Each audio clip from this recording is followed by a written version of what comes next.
اور میں اپنے آپ کو پاک صاف نہیں کہتا، کیونکہ نفس امارہ انسان کو برائی ہی سکھاتا رہتا ہے، مگر یہ کہ میرا پروردگار رحم فرمائے۔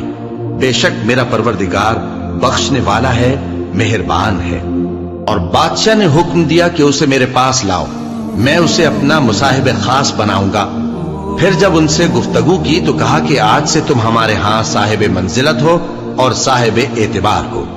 یوسف نے کہا مجھے زرعی پیداوار پر مقرر کر دیجئے، کیونکہ میں حفاظت بھی کر سکتا ہوں اور اس کام سے واقف بھی ہوں۔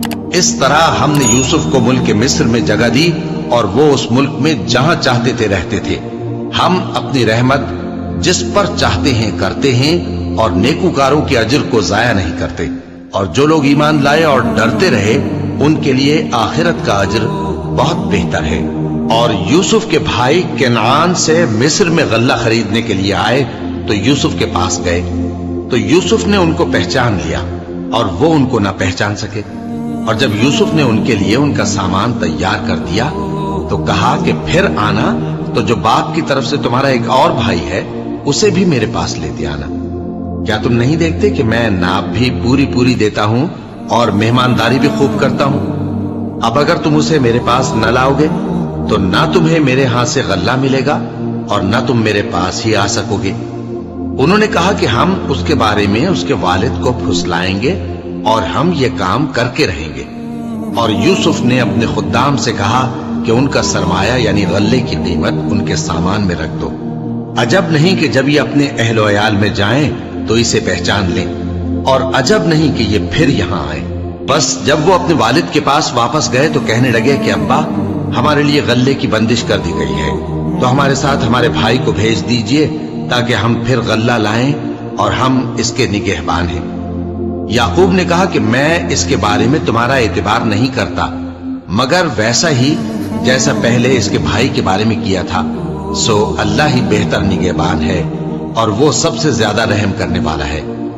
اور جب انہوں نے اپنا اسباب کھولا تو دیکھا کہ ان کا سرمایہ واپس کر دیا گیا ہے۔ کہنے لگے ابا ہمیں اور کیا چاہیے؟ دیکھیے یہ ہماری پونجی بھی ہمیں واپس کر دی گئی ہے، اور ہم اپنے اہل و عیال کے لیے پھر غلہ لائیں گے اور اپنے بھائی کی نگہبانی کریں گے، اور ایک بار شتر زیادہ لائیں گے کہ یہ غلہ جو ہم لائے ہیں تھوڑا ہے۔ یعقوب نے کہا کہ جب تک تم اللہ کا عہد نہ دو کہ اس کو میرے پاس صحیح و سالم لے آؤ گے، میں اسے ہرگز تمہارے ساتھ نہیں بھیجنے کا، مگر یہ کہ تم گھیر لیے جاؤ یعنی بے بس ہو جاؤ تو مجبوری ہے۔ پس جب انہوں نے والد کو اپنا قول دیا تو یعقوب نے کہا کہ جو قول و قرار ہم کر رہے ہیں اس کا اللہ ضامن ہے، اور فرمایا کہ اے میرے بیٹو ایک ہی دروازے سے داخل نہ ہونا بلکہ جدا جدا دروازوں سے داخل ہونا، اور میں اللہ کی تقدیر کو تو تم سے روک نہیں سکتا۔ بے شک حکم اللہ ہی کا ہے، میں اسی پر بھروسہ رکھتا ہوں، اور اہل توکل کو اسی پر بھروسہ رکھنا چاہیے۔ اور جب وہ ان مقامات سے داخل ہوئے جہاں جہاں سے داخل ہونے کے لیے ان کے والد نے ان سے کہا تھا، تو وہ تدبیر اللہ کے حکم کو ذرا بھی ٹال نہیں سکتی تھی۔ ہاں وہ یعقوب کے دل کی خواہش تھی جو انہوں نے پوری کی تھی، اور بے شک وہ صاحب علم تھے کیونکہ ہم نے ان کو علم سکھایا تھا، لیکن اکثر لوگ نہیں جانتے۔ اور جب وہ لوگ یوسف کے پاس پہنچے تو یوسف نے اپنے حقیقی بھائی کو اپنے پاس جگہ دی اور کہا کہ میں تمہارا بھائی ہوں، تو جو سلوک یہ ہمارے ساتھ کرتے رہے ہیں اس پر افسوس نہ کرنا۔ پھر جب ان کا اسباب تیار کر دیا تو اپنے بھائی کے تھیلے میں آپ خورا رکھ دیا۔ پھر جب وہ آبادی سے باہر نکل گئے تو ایک پکارنے والے نے آواز دی کہ قافلے والو تم تو چور ہو۔ وہ ان کی طرف متوجہ ہو کر کہنے لگے کہ تمہاری کیا چیز کھوئی گئی ہے؟ وہ بولے کہ بادشاہ کا کٹورا کھویا گیا ہے، اور جو شخص اس کو لے کے آئے اس کے لیے ایک بار شتر انعام، اور میں اس کا ضامن ہوں۔ وہ کہنے لگے کہ اللہ کی قسم تم کو معلوم ہے کہ ہم اس ملک میں اس لیے نہیں آئے کہ خرابی کریں اور نہ ہم چوری کیا کرتے ہیں۔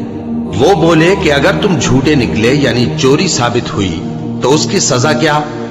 انہوں نے کہا کہ اس کی سزا یہ کہ جس کے تھیلے میں وہ دستیاب ہو وہی اس کا بدل قرار دیا جائے، ہم ظالموں کو یہی سزا دیا کرتے ہیں۔ پھر یوسف نے اپنے بھائی کے تھیلے سے پہلے ان کے تھیلوں کو دیکھنا شروع کیا، پھر اپنے بھائی کے تھیلے میں سے اس کو نکال لیا۔